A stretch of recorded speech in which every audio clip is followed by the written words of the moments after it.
semuanya, selamat datang di podcast kami. Hari ini kita akan membahas tema yang berbeda dari biasanya.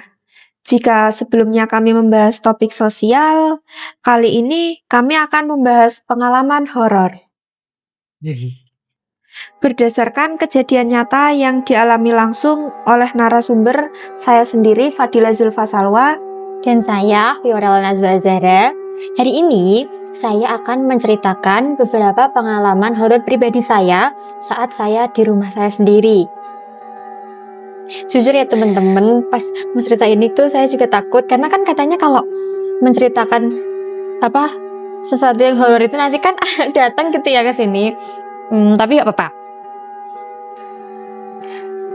Baik, kita mulai dari kejadian pertama. Kamu sering mendengar ketukan di malam hari? Bisa kamu ceritakan bagaimana awal kejadiannya?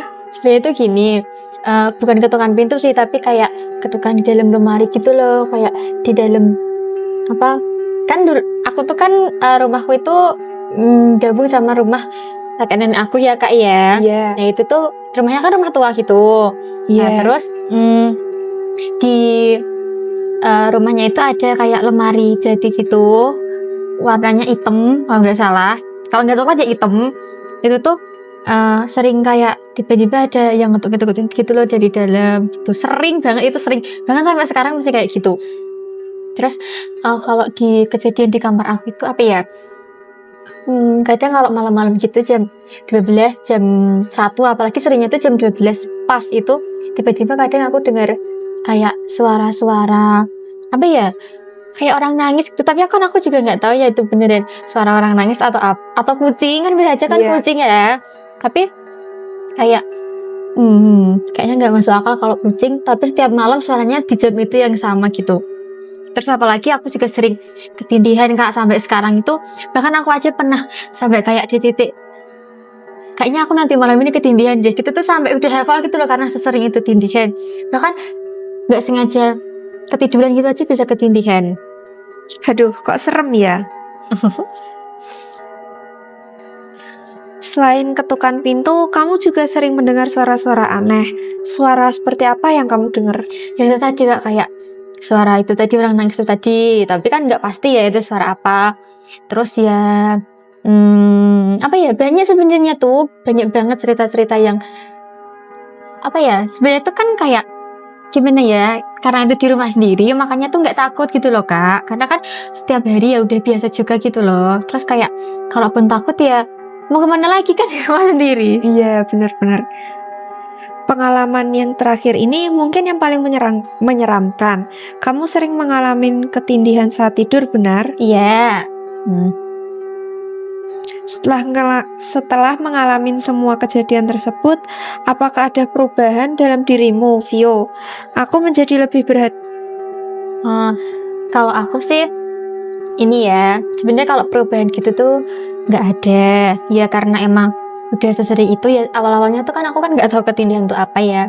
Terus aku juga kayak takut gitu loh, maksudnya kayak mau bangun tuh nggak bisa gitu loh kan, nggak tahu kenapa kayak dan kayak ada yang nindihin kita gitu kan. Terus juga apalagi aku pernah lihat katanya kalau ketindihan itu ada makhluknya langsung gitu di situ gitu, tapi aku kan ya cuma ngalamin ketindihan itu ya sering tapi nggak setiap hari gitu. Terus gimana ya, kalau perubahan sih nggak ada. Kalau takut ya mungkin pas awal-awal itu aku takut gitu, tapi karena saking biasanya itu loh jadinya kayak gimana ya, kayak udah terbiasa gitu loh kak, kayak mau takut tapi karena udah sering gitu jadinya tuh ya gimana ya, jadi terbiasa gitu. Terus juga apalagi di depan rumahku kan tetanggaku itu kan ada yang punya anjing ya. Katanya kalau ada suara anjing tuh horor gitu ya kak ya.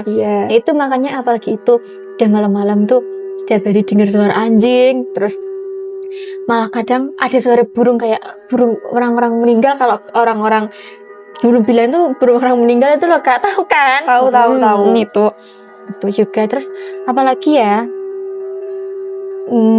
malahan kalau ini sih pengalaman dari adik aku. Dia tuh kan ini ada sepupu aku kan nginep di rumahku gitu. Iya. Terus katanya tuh ini apa ya, kayak setiap dia mau ke kamar mandi gitu katanya dia ngeliatin dia, tapi aku sih nggak pernah mengalami itu ya, nggak pernah mengalami itu. Iya.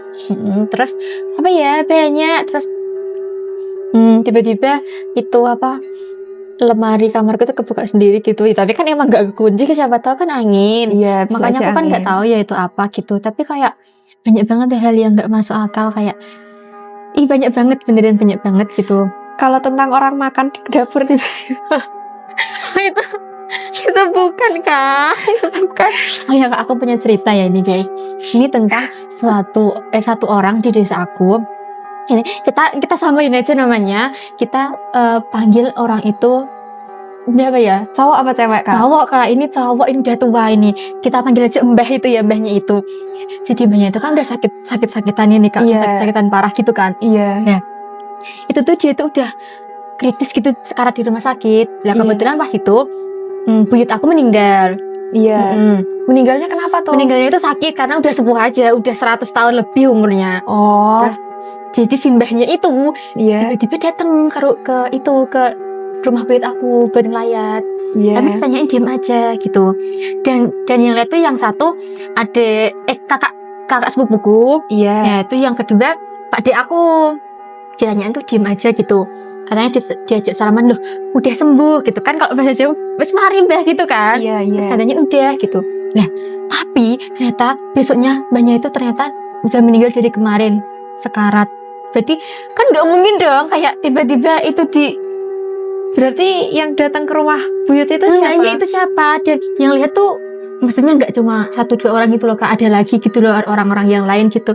Siapa? Bahkan katanya ini dia itu ikut apa ya, pas kalau di desa itu kan biasanya kalau mandiin mayat itu kan banyak yang gerombol gitu ya. Iya, banyak gitu. yang tupir Dan itu gitu. katanya dia tuh bantuin ambilin apa ya, ember, selang gitu, ambilin bunga-bunga, katanya dia tuh bantuin itu gitu.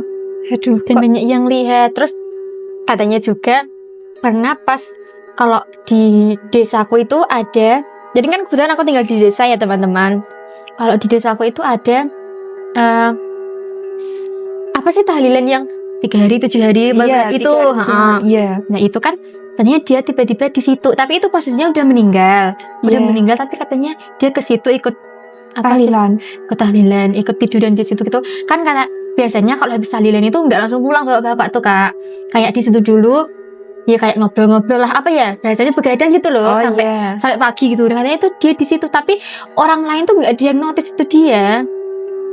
Aduh. Padahal kan udah meninggal ya. Iya. Terus kayak ngapain ke situ gitu loh. Terus katanya banyak juga yang udah ini, dia kan dulu pas semasa masih hidup kan dia ini apa sering apa ya, bantuin bikin apa sih Kak, kalau di itu di orang yang nikahan itu kayak bikin apa jenang atau apa, masak air gitu-gitu loh. Bantuin di Dia dapur tuh selalu yang apa ya namanya, ketuanya, bukan ketua, kayak apa ya, koordinator.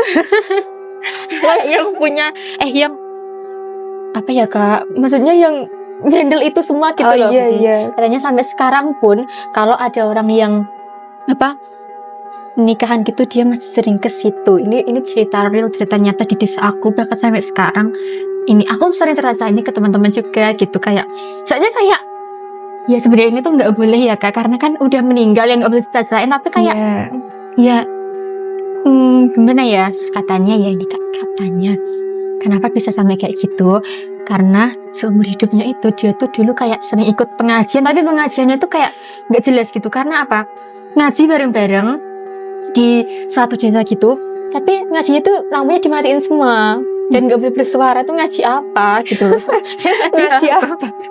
Iya kan, ngaji apa itu kayak gitu, ngaji apa Kak. Ini kalau semisal yang keluarganya tuh yang bersangkutan menonton ini, karena aku nggak ini ya Kak, yang nggak menyebutkan ya siapa ya gitu, namanya udah disamarin. Dan kayaknya juga nggak ada yang tahu aku podcast ini. Nanti kalau aja gitu ya, aku mau meminta maaf ya, karena beneran nggak ada maksud apa-apa. Aku beneran cuma mau sharing aja ke teman-teman di podcast ini gitu. Oh iya Kak. Terima kasih Fiorella atas cerita yang telah kamu bagikan hari ini.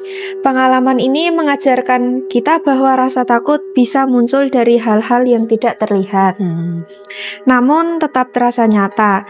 Terima kasih juga kepada pendengar yang sudah menyimak podcast ini. Saya Fadila Zulfa Salwa. Saya Fiorella Nazwa Zahra.